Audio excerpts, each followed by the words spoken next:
O ser humano, durante a longa noite de pecado, vagará em seu exílio. Não andará sozinho. O Eterno trilhará com um homem toda a estrada espinhosa, até poderem juntos galgar o monte perdido, triunfando gloriosamente sobre o reino da morte.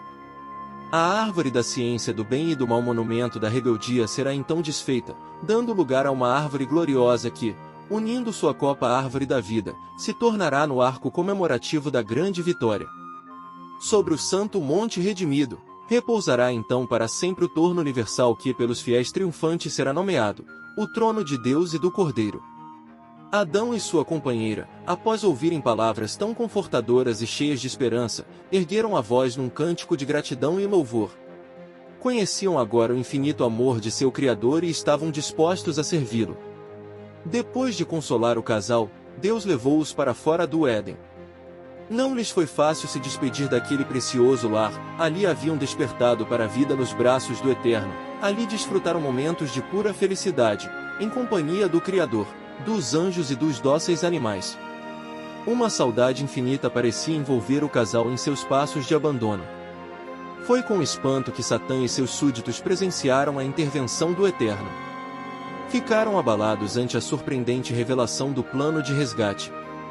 Com raivosa frustração, compreenderam que, se de fato a promessa divina se concretizasse, não restaria nenhuma esperança.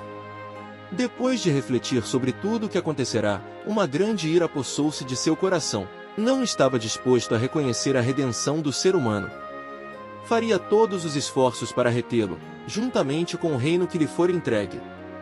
Quando o casal, acompanhado pelo Criador, alcançou o vale ferido pela morte, amanhecia. Ali Satã os enfrentou com fúria, numa tentativa de se apossar novamente do ser humano. O casal ficou trêmulo na frente do inimigo, mas as mãos protetoras de Deus os acalmaram. Expressando no semblante a firmeza de uma justiça que é eterna, o Eterno silenciou as ameaças do inimigo com as seguintes palavras: "O ser humano me pertence, pois eu o comprei com o meu sangue." Ao caminharem silentes junto ao Criador, Adão e Eva observavam com tristeza os sinais da morte estampados naquela natureza antes tão cheia de vida. As belas flores, que haviam desabrochado para exalar aromas eternos, pendiam agora murchas. Os passarinhos, que com alegria os saudavam em cada alvorecer com os seus trinos, voavam agora distantes, fazendo soar tão tristes cantos. Tudo estava mudado na natureza. A ciência do bem e do mal não trouxera nenhum bem ao universo, mas um intenso conflito espiritual e físico.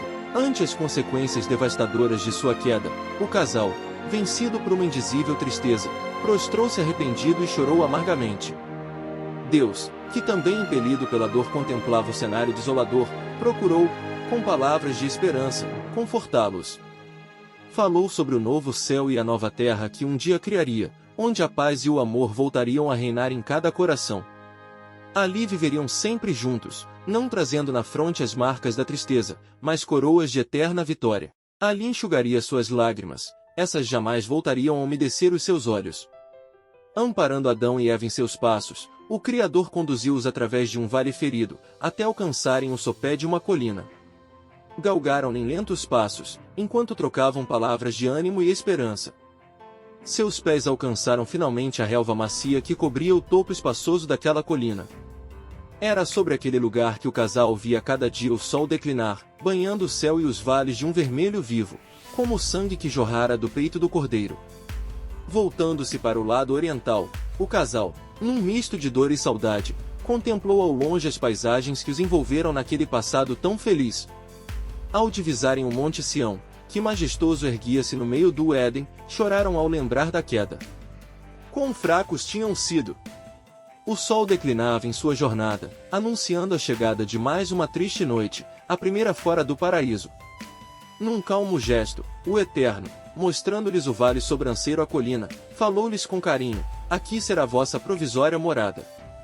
Daqui podereis contemplar o paraíso que por algum tempo permanecerá na terra, até ser recolhido ao seu lugar de origem, no seio da Jerusalém celeste. Ali, protegido pela justiça, aguardará o alvorecer da vitória. Quando esse grande dia chegar, retornaremos juntos a Sião, onde seremos coroados em glória, num reino de eterna felicidade e paz." Depois de dizer estas palavras, Deus ordenou ao casal que construísse naquele lugar um altar de pedras, sobre o qual a cada semana, na noite que antecede o sábado, deveriam imolar um cordeiro, pela memória de seu sacrifício.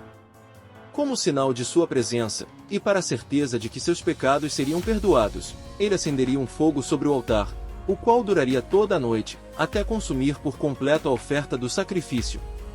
Para que o ser humano pudesse firmar sua fé sobre as verdades reveladas, e não na manifestação visível da pessoa do Criador, ele haveria de permanecer invisível daquele momento em diante, somente em ocasiões especiais, quando se fizesse necessário sua aparição ou de anjos para novas revelações e advertências, isto ocorreria. Contemplando os seus filhos entristecidos naquele momento em que seriam deixados aparentemente sozinhos, o Eterno disse-lhes com amor: Filhos, embora vocês tenham de permanecer neste ambiente hostil, não precisam temer, pois eu permanecerei ao lado de vocês. Serei um companheiro amigo nesta jornada. Levarei sobre os meus ombros suas dores, seus anseios, suas lutas.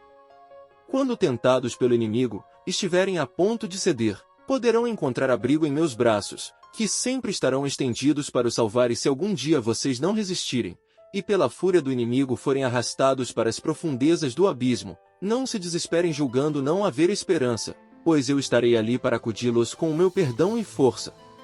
Tenham sempre em mente o significado das vestes recebidas das minhas mãos, pois elas falam da redenção que ao homem pertence. Descansem, filhos meus, nos meus braços de amor. Depois de consolar o casal com estas promessas, o Criador, vendo que estavam sonolentos pelo cansaço, os fez reclinar no seu colo e, como de costume, acariciou-os docemente até adormecerem.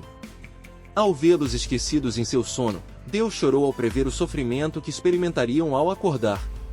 Com o coração partido pela dor causada por aquela separação física, o Criador deixou o casal adormecido sobre a relva, depois de beijar-lhes as faces já marcadas pelo sofrimento. Sua luz dissipou-se ao tornar-se invisível, dando lugar às trevas daquela primeira noite fora do paraíso.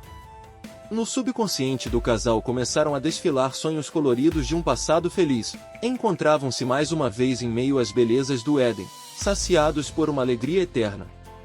Agradecidos pela vida, corriam pelos campos floridos, brincando com os animais. Com felicidade uniam as vozes aos anjos nos harmoniosos cânticos em louvor ao Criador. Tantas cenas lindas desfilavam em seu subconsciente, mas esses sonhos tornaram-se pesadelos, fazendo-os reviver sua tragédia. Agonizantes despertaram em meio à escuridão daquela primeira noite no exílio. Não conseguindo conciliar o sono, o casal permaneceu em pranto até ser consolado pelo alvorecer que revelou-lhes ao longe o saudoso paraíso. Deus, ainda que invisível, permanecia ao lado de Adão e Eva ali na colina. O sofrimento deles era o seu sofrimento, como também a esperança de um dia retornarem vitoriosos a Sião. Ante o olhar contemplativo do Criador, revelava-se o futuro sombrio da humanidade.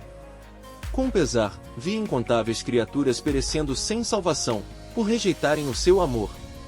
Lágrimas molharam seu rosto, ao antever o inimigo empregando toda astúcia a fim de reter os seres humanos sob seu domínio. Longa seria a noite do pecado, e difícil a batalha pela reconquista do reino perdido. O triunfo da luz requereria da parte de Deus um sacrifício imenso. Na pessoa do Messias, a seu tempo, ele nasceria entre os homens, com a missão de pagar o preço do resgate. Por meio dele muitos seriam libertos das garras do inimigo, todos aqueles que o aceitassem como Salvador e Rei.